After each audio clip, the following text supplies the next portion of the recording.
Let's talk about politics, specifically about a feeling I think a lot of us have. Why does everything feel so short-term, so reactive? Well, today we're going to dig into a really compelling argument that maybe the problem isn't the players, but the game itself. It really all starts right here, with this feeling. You know the one. It's this sense that something is just off. That the political world is operating on a totally different frequency than it used to. One that feels way faster, and maybe a lot more fragile. And you see it everywhere, right? Decisions seem like they're being made for the now, for this afternoon's news cycle, not for the next 10 years. There's this kind of brittleness to it all, like everyone is just in a constant state of reaction instead of actually planning ahead. So that brings us to our first stop, digging into this shared feeling.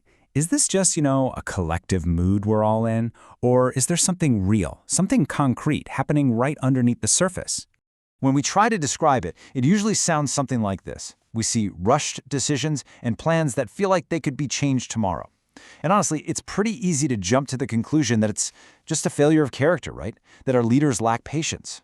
But what if that last point? What if that's not the real story at all? So let's flip the script. What if the problem isn't the people? What if the actual environment they have to operate in has changed so much that it forces a totally different kind of behavior? What if we've been blaming the players when we should have been looking at the game? And that leads us to the one absolutely crucial question we have to ask. Because if the answer to this is yes, then pretty much everything we assume about why politics feels so impatient, well, it all needs a second look.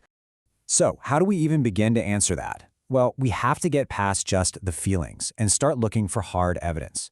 We need to find the actual signals hidden in all the noise of day-to-day politics. Now, when we say signals, let's be super clear what that means. We're not looking for some single smoking gun. We're looking for real, observable patterns in the data that show how the incentives inside the system have fundamentally shifted over time. And here is our first major signal, ministerial churn. Basically, this chart shows how many new people are cycling through the top jobs in government each year. And look at that. There's a really clear step change. From the mid-90s on, that rate of rotation just jumps and it stays high. This isn't a blip. It's the new normal.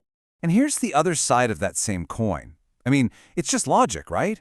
If more new people are coming in, it means the people who are there aren't staying as long. And that's exactly what this data shows.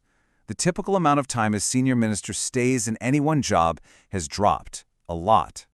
So you put those two pieces of data together and they tell one incredibly coherent story. One shows the flow of people coming in, the other shows how long they stick around. And the conclusion is exactly the same. The system is just burning through its senior people way, way faster than it ever used to. Okay, so we know what happened. The churn got way faster. But that just leads to the next obvious question. Why? What on earth changed in the political world that made this high-speed revolving door the new default setting? The explanation seems to be this really powerful feedback loop, and it's all driven by visibility. Think about it. As media exploded, from 24-hour news to the internet to social media, the cost of making a mistake just skyrocketed. The pressure built up almost instantly, and in that kind of environment, replacing a person starts to feel like a much safer political move than trying to defend them. And this is so important to understand. This isn't really about leaders acting in bad faith. It's just a rational adaptation.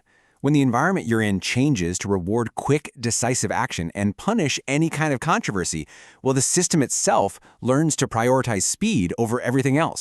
But this adaptation isn't free, not by a long shot. A system that's built for speed comes with some serious consequences. And maybe the biggest one of all is losing the ability to take the long view. Just think about the incentives here. Put yourself in their shoes. If you expect to be in a job for, say, 5 years, you're going to invest in long-term projects because you expect to be there to see them through. But if you think you'll be gone in 18 months, your whole calculation changes. It becomes way safer to focus on quick, visible wins and to avoid those big, complex problems that somebody else will have to deal with down the road. And the price the whole system pays for this is huge.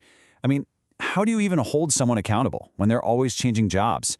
How does a government department hold on to knowledge when its leaders are a revolving door? Big, important policies get dropped, not because they failed, but just because their champion moved on.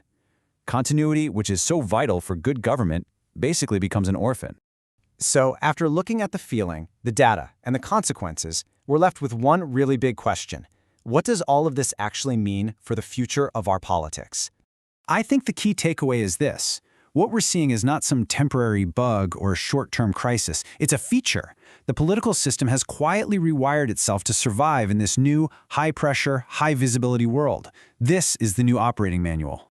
And there's no easy solution offered here. Instead, we're left with this really powerful and, frankly, kind of unsettling final question. If this is the new game, a game that rewards short-term thinking and constant motion, who does that actually attract? And maybe even more importantly, who are the thoughtful, long-term strategists who take one look at this whole thing and quietly decide it's not worth playing at all? Now that is a question we're thinking about.